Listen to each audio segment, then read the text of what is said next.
ሰላም ጋይስ እንዴት ናችሁልኝ? ዛሬ በዚህ ቪዲዮ ላይ ከአሊኤክስፕረስ እቃ ኦርደር አድርጋችሁ ድንገት ገቢዎች ቢይዝባችሁ ወይም ደግሞ ቀረጥ ቢጣልበት በምን አይነት መልኩ መክፈል እንደምትችሉ ወይም ደግሞ በምን አይነት መልኩ መጨረስ እንደምትችሉ በዚህ ቪዲዮ ላይ እናያለን። ያን ያህል የሚያስፈራ ነገር የለውም። ቀረጥ ከተያዘባችሁ ያው መክፈል ነው።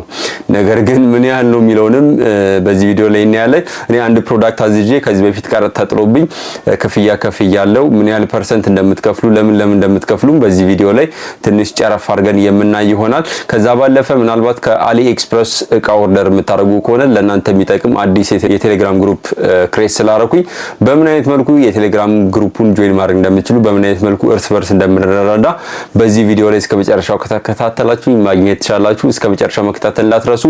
አብዛኞቻችሁ ሰብስክራይበር አይደላችሁ፣ ስማሽ አድርጉት። ሰብስክራይብ በተኑን ላይክ ማድረግ እንዳትረሱ። አሁን ቼክ አድርጉት፣ ላይክ አድርጉ።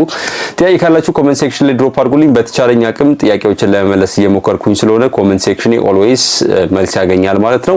ቀጥታ ወደ ቪዲዮ እንሂድ። ሌትስ ጎ። ከአሊ ኤክስፕረስ እቃ ኦርደር አድርጋችሁ ድንገት ቀረጥ ከተያዘባችሁ ማድረግ ያለባችሁን ነገር በዚህ ቪዲዮ ላይ አብረን የምናይ ይሆናል። ነገር ግን ጀስት በእኛ መካከል ለመረዳዳት እንዲያመቸን ኦልሬዲ የቴሌግራም ግሩፕ ክሬት አድርጌያለሁ።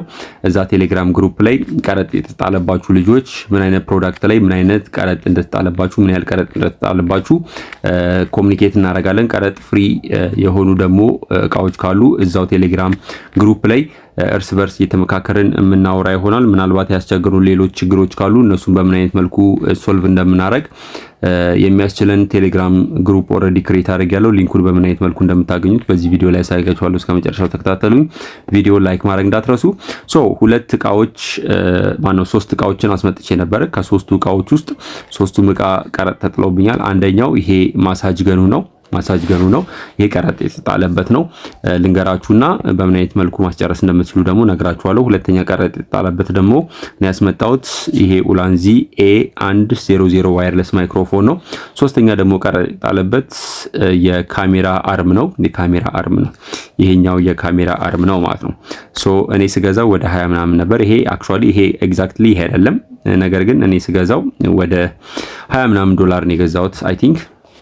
ሶስቱን እቃ ሳዝ ሶስቱም ቀረጥ ተጥለውባቸዋል።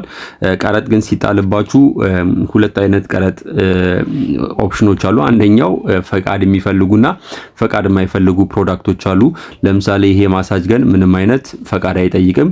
የካሜራው አርምም ወይም ደግሞ የካሜራ አርም ያልኳችሁ አሁን ያሳይኳችሁ እሱም ፈቃድ አይጠይቅም። ነገር ግን ኡላንዚ ማይክሮፎን የሚለው ይህ ማይክሮፎን አሁን የምጠቀምበት ፈቃድ ያስፈልጓል ማለት ነው። ፈቃድ የምትወስዱትም ኮሙኒኬሽን ቢሮ ነው ማለት ነው። ስለዚህ ኮሙኒኬሽን ቢሮ በአካል ሄዳችሁ ፍቃዱን ማስፈረም ይኖርባችኋል። እዛ የምትከፍሉት አይ ቲንክ 100 ወይም ደግሞ 200 ብር ክፍያ አለ። ክፍያው ምን እንደሆነ ከየት ወዴት እንደምትሄዱ ልንገራችሁ። ፈቃድ የማይፈልጉ የቀረጥ አይነቶች ከሆኑ ቀጥታ በቴሌግራም ነው የምትጨርሱት። ቴሌግራም ላይ ገብቼ ላሳያችሁ። በዚህ ቁጥሩንም መያዝ ትችላላችሁ። በዚህ ቁጥር መጀመሪያ ተደውሎልኝ ከተደወለልኝ በኋላ በቴሌግራም በዚህ ቁጥር ስልክ ቁጥሬን፣ መታወቂያ እና ሙሉ ስሜን እንዲሁም ደግሞ ትራኪንግ ነምበሩን እንድልክ ነው የተነገረኝ። እንደምታዩት ኮሙኒኬሽኑን ወይም ደግሞ ኮንቨርሴሽኑን ማንበብ ትችላላችሁ። በመቀጠል ክፍያውን መክፈል አለብህ አሉኝ። ስለዚህ ሌላ ክፍያውን መከፍልበት ወይም ደግሞ ማናገርበት ስልክ ቁጥር ሰጡኝ። ይሄንን ስልክ ቁጥር ሰጡኝ። በዚህ ስልክ ቁጥር ክፍያውን እንድፈጽም ነገሩኝ። ይሄን ስልክ ቁጥር ቴሌግራም ላይ ኮሙኒኬት አድርጌያቸው እንደምታዩት ሁለት ክፍያ ከፈልኩኝ። ለማሳጅ ገኑና ለካሜራ አርሙ ከፈልኩኝ። በመቀጠል ፕሮሰስ አደረጉልኝ። ቀጥታ ወደ ፖስታ ቤት ልከውልኛል ማለት ነው። ይህ ፍቃድ የማይፈልገው ኦፕሽን ነው።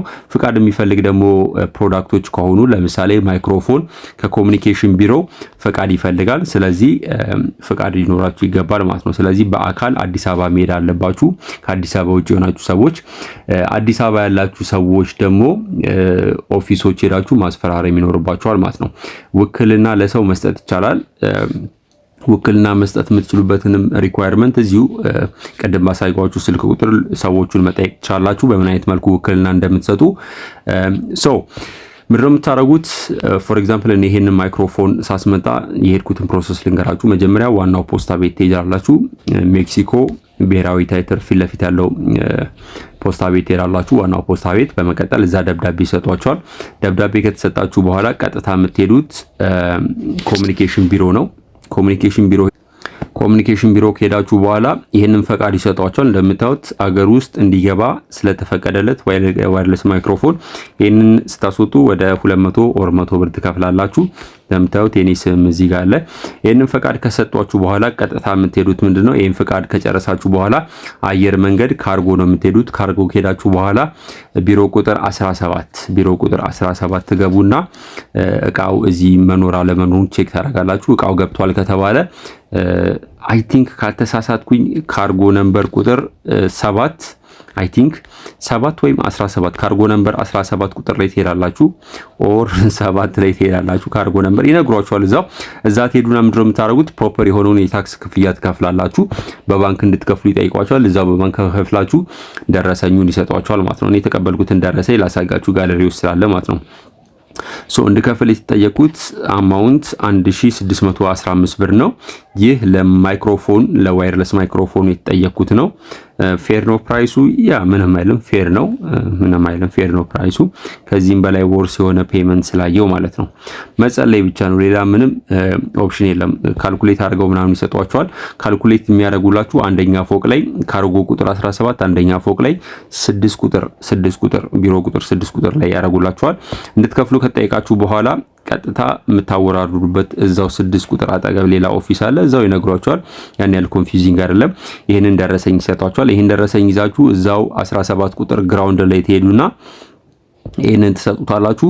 በመቀጠል ቀጥታ ወደ ፖስታ ቤት ወዳላችሁበት ወይም ደግሞ መጀመሪያ ወደ ላካችሁበት ፖስታ ቤት ይልኩላችኋል ማለት ነው። ይህ ፍቃድ የሚፈልጉ ፕሮዳክቶችን ከአሊኤክስፕረስ በምታዙበት ጊዜ የምታልፉት ፕሮሰስ ነው። ምናልባት ድሮን የምታስመጡ ከሆነ ደግሞ ምናልባት ድሮንም ፈቃድ ይፈልጋል። ስለዚህ ፈቃድ የሚሰጥበት ቦታ የግድ መሄድ አለባችሁ። ድሮን ስትገዙ ከአይ ቲንክ ካልተሳሳትኩኝ ምናልባት ያስመጣችሁ ልጆች ካላችሁ ኮመንት ሴክሽን ላይ መናገር ትችላላችሁ።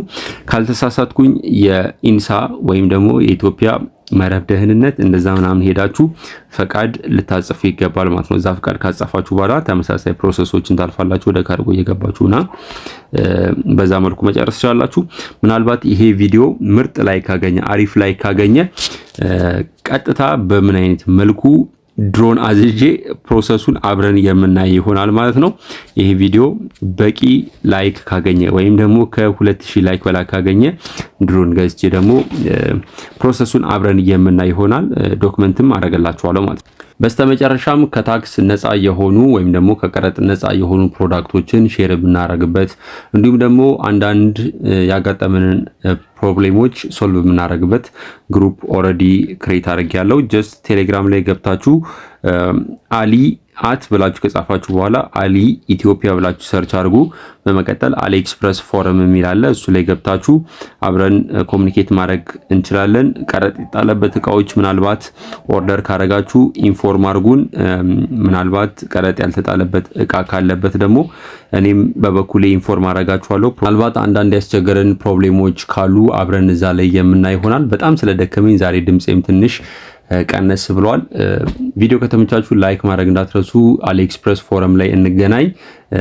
የቴሌግራም ሊንኩን ዲስክሪፕሽን ስር ላይ ወይም ደግሞ ኮመንት ላይ አስቀምጥላችኋለሁ። ገብታችሁ ቼክ አድርጉት። ወይም ደግሞ አት አሊ ኢትዮጵያ ብላችሁ ሰርች ማድረግ ትችላላችሁ። ይሄው እዚህ ጋር ይታያል። አሊ ኢትዮጵያ ብላችሁ ሰርች ስታደርጉ አሊኤክስፕረስ ፎረም የሚል ይመጣላችኋል። እዛ ላይ እንገናኝ። ብዙዎቻችሁ ጥያቄ ያነሳችሁልኝ ስለሆነ በሜሴጅም እየላካችሁልኝ ስለሆነ ሁሉንም ጥያቄ መመለስ አልችልም። በተቻለኝ አቅም ለመመለስ እየሞከርኩ ነው። ሁሉንም መመለስ አልችልም። ነገር ግን እዚህ ፎረም ቴሌግራም ግሩፕ ላይ ዲስከስ ማድረግ እንችላለን። ቀጣይ ቪዲዮ ላይ እስከምንገናኝ ለአሁኑ በዚሁ ሰናበታችኋለሁ። ሰላም ሁኑልኝ። ቻው